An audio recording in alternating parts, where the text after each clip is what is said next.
네, 시청자 여러분 반갑습니다. 부동산 미디어 그룹 박대근 대표입니다. 자, 지난 일주일간의 가장 큰 이슈가 바로 이사 대책이지 아닌가 싶습니다. 공공주도 3080 플러스 이제 주택 공급 확대 방안이라고 이제 지칭을 하고 있는데요.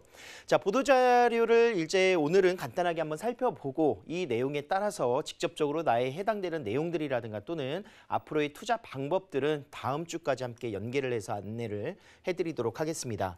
자, 획기적인 규제 완화와 그리고 절차적인 그런 간소화, 그리고 이익은 함께 공유한다라는 큰 틀로서 이제 공공주도 3080 주택 공급 정책이 같이 함께 나왔습니다.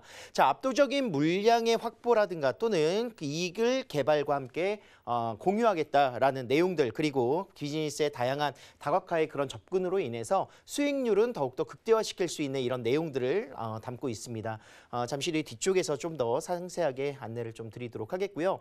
자, 물량이 굉장하죠. 2025년까지 수도권 약 61만 호 정도의 약 서울은 32만 호를 확보를 해서 공급을 할 예정이다라고 하는데, 여기서 중요한 부분 중에 하나가 신규 부지 확보의 계획이라고 합니다. 그렇기 때문에 이런 공급 수치적인 부분에서는 조금 허수가 좀 있지 않을까 생각도 드는 내용을 잘 체크를 하셔야 될 것 같습니다. 그래서 32만 호 정도가 서울에 공급이 된다면 정말 3기 신도시의 규모를 포함시켜서 본다면 200만 호 이상의 공급 정책이 구성되기 때문에 굉장히 대규모의 공급 폭탄이 한번 터질 것이다, 이렇게 예상을 할 수 있겠는데, 중요한 부분 중에 하나는 2025년까지 부지 확보이기 때문에 실질적으로 2020년도 이후, 그러니까 예를 들어서 이제 공급까지 이루어진다면 약 5년 정도 예상을 하기 때문에 2030년 정도 돼야 이제 입주 물량이라든가 이런 부분들이 나오지 않을까 예상을 해볼 수가 있겠습니다. 그래서 단계적으로 지금 현재 좀 뭐 1, 2년 사이에 나올 수 있는 입주 물량이라든가 공급 물량들은 아직도 좀 축소되어 있는 부분들이 있기 때문에 그런 부분들을 잘 생각하셔야 될 것 같고요. 자, 다양한 방법들을 통해서 역세권 개발 사업이라든가 중공업 지역의 개발 사업들, 그리고 저층 주거지들을 상향시키고자 이런 용적률 상향 정책들을 통해서 도심 지역의 공공주택 사업들을 재구성한다라는 내용들, 그리고 소규모 주택 사업이라든가 공공택지, 그리고 리모델링, 비주택의 리모델링 사업들이 같이 함께 추진이 되면서 다양한 물량 확보들을 추진하겠다라고 발표를 했습니다. 자, 내용이 굉장히 방대하기 때문에 오늘은 굉장히 좀 압축을 시켜서 축약을 시켜서 제가 안내를 좀 드리도록 하겠고, 저희 이제 앞으로의 그런 투자 방법이나 이런 부분들은 조금 더 세심하게 살펴보도록 하겠습니다. 자, 먼저 도심 지역의 공공주택 복합 사업이라고 합니다. 그래서 이제 소규모 재개발로 이해를 하시면 좋을 것 같은데요. 도심 지역에 이제 복합 사업을 3년 한시적으로 신규 도입을 하겠다라고 합니다. 새로운 법을 또 만들 거고요. 여기에 따라서 토지주의 세대주죠. 세대주의 3분의 2 이상의 동의를 얻고 토지 확보를 2분의 1 이상 확정을 했었을 때 사업이 확정된다. 그리고 신속한 인허가를 통해서 13년 걸릴 거를 5년 이내에 사업이 추진될 수 있도록 굉장히 간소화시킬 수 있는 방법들을 추진하겠다라고 이야기를 했습니다. 거기에 더불어서 용적률을 상향, 120%까지 용적률을 상향시켜주기 때문에 기부 체납은 예전처럼 뭐 30%, 40%가 아니라 최소화시켜서 축소시키겠다고 합니다. 그렇기 때문에 기존 수익률 플러스 10%에서 약 30% 정도는 수익이 훨씬 더 날 수 있다라는 수익성까지 두 마리 토끼를 같이 함께 잡겠다, 이런 계획들을 발표를 했습니다. 특히나 역세권 같은 경우에는 용적률 상향 최대치인 700%.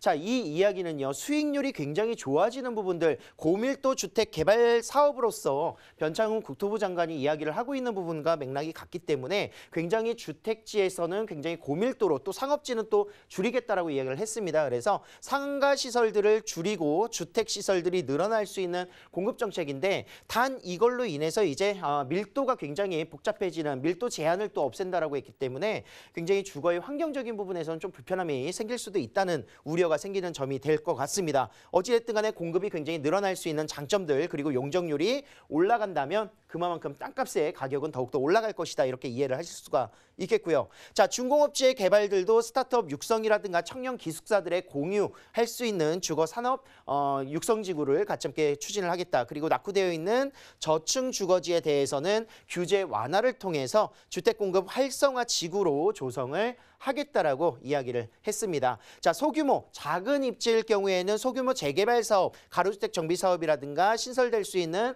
공급 주택들의 활성화 전략들도 같이 함께 도심 공공주택 복합 사업에 포함되어 있습니다.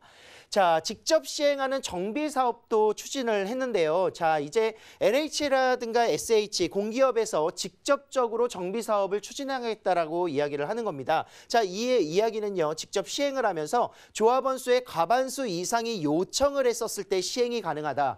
자, 과반수 이상이기 때문에 51%만 되더라도 사업이 바로 추진된다는 이야기가 될 것이고, 이 이야기로 인해서 굉장히 또 재산권의 침해라든가 또는 다수결로 인해서 그 이외에 피해보는 사람들도 굉장히 많이 나타날 것이다. 이런 우려들도 많이 나오고 있습니다. 자, 조합 총회라든가 관리 처분의 인가 절차를 생략을 해서 굉장히 간단하게 빠르게 추진이 되고 공사가 진행될 수 있도록 구성이 된다 했고요.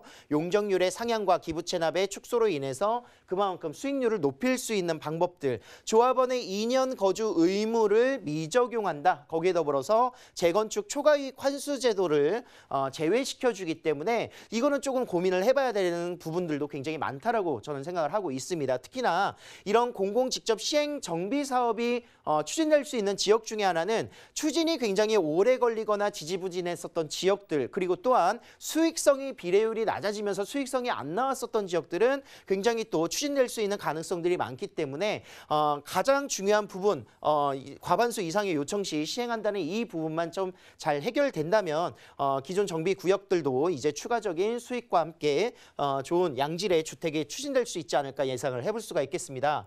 자, 도시재생 공동택지 신규 지정을 통해서 많은 그런 가구 수를 증가시키겠다 이야기를 했는데요. 주거재생 혁신지구의 신설이라든가 또는 서울에 새로운 26만 호를 신규 공급할 수 있는 택지를 만들어 보겠다, 찾아보겠다. 그리고 비주택이죠. 공실 호텔이라든가 오피스텔을 청년주택 등을 통해서 이제 공급할 수 있는 리모델링 사업 같이 함께 지금 현재 추진이 되고 있다는 점. 그리고 다세대 오피스텔의 공급 확충을 통해서